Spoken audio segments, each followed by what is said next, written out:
আজ আমি করব হাঁসের মাংস রান্না একদম দেশিভাবে, খুব কম মশলা দিয়ে সিম্পল রেসিপিটা। আমার মাংসটা দেখে বুঝতে পারছো কতটা সুন্দর হয়েছে, কতটা টেস্ট হবে। চলো তাহলে দেখে নাও আমার সাথে আমি কি করে করলাম রান্নাটা।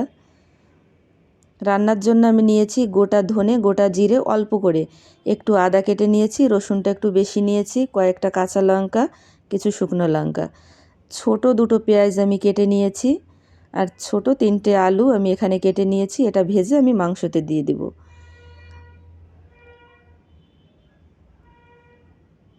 এবার দেখো মশলাটা আমি শিলে বেটে নিয়েছি। শিলে বাটা মশলার টেস্টই আলাদা হয় মাংসতে। এবার আমি মাংসটা মেখে নেব। আমি পরিমাণ মতো লবণ দিয়ে দিয়েছি, আর দিব হলুদ। এখন দিব বাটা মশলাগুলো। আমি রসুনটা পুরো ফিনিশ করে বাটিনি, আমি একটু থেতো করে দিয়েছি। আর মশলাগুলো আদা, জিরে, ধনে বাটাটা, আর এখানে লঙ্কা বাটাটা আমি কাঁচা লঙ্কা, শুকনো লঙ্কা দুটো মিশিয়ে বেটেছিলাম।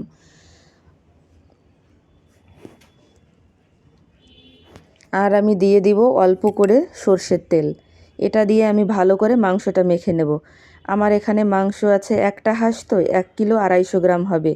তোমরা মাংসর পরিমাণ অনুযায়ী মশলাটা দিবে, তবে মশলাটা যত কম দিবে ততই ভালো হবে। এবার আমি রান্নাটা বসিয়ে দিয়েছি। আমি অল্প করে তেল দিয়ে আলুটা ভেজে নেব। আলুতে আমি খুব সামান্য করে একটু লবণ, একটু হলুদ দিয়ে আলুটা ভাজবো।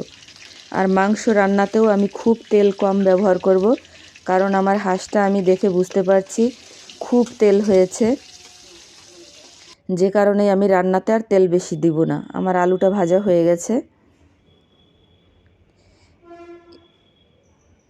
এবার আমি কম তেলেই পেঁয়াজটা দিয়ে একটু ভেজে নেব।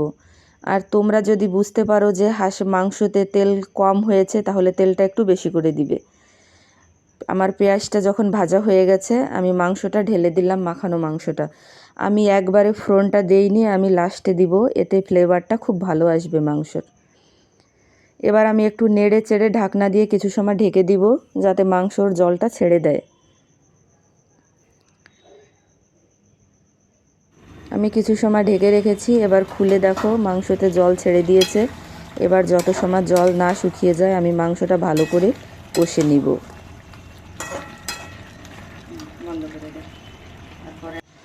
আমার মাংসটা কষানো হয়ে গেছে, দেখো মাংস থেকে তেল ছেড়ে দিয়েছে। এবার আমি পাশে গরম জল করে রেখেছি, গরম জলটা ঢেলে দেব। কারণ এত সুন্দর কষানো মাংসতে ঠান্ডা জল দিলে ভালো হবে না, চেষ্টা করবে গরম জলটা দেওয়ার। এবার মাংসতে জাল হোক, আমি এদিকে গরম মশলাটা রেডি করে নিব। আর দিয়ে দিলাম আলুটা।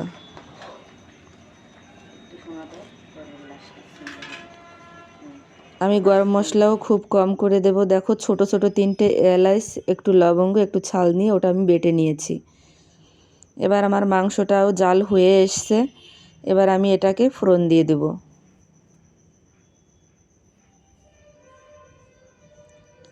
খুব তেল হয়েছে মাংসতে, দেখে হয়তো বুঝতে পারছো। এবার আমি ফোড়নে অল্প করে একটু সর্ষের তেল দিব,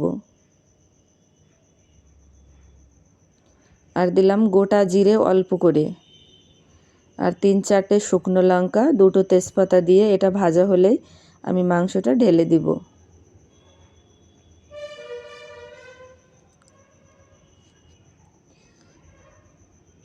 আমি মাংসটা দিয়ে একটু নাড়িয়ে চাড়িয়ে আমি গরম মশলাটা দিয়ে দিব, যেটা আমি বেটে রেখেছি।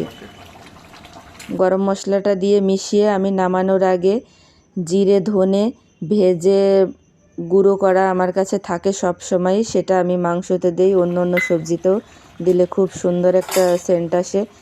এটা আমি কি করে করি অবশ্যই আমি এর ভিডিও তোমাদের দিয়ে দিব। আমার মাংস রান্নাটা হয়েই এসছে, তবে রান্নাটা কেমন হলো জানিও কমেন্ট করে, আর আমার চ্যানেলটা অবশ্যই সাবস্ক্রাইব করে দিও।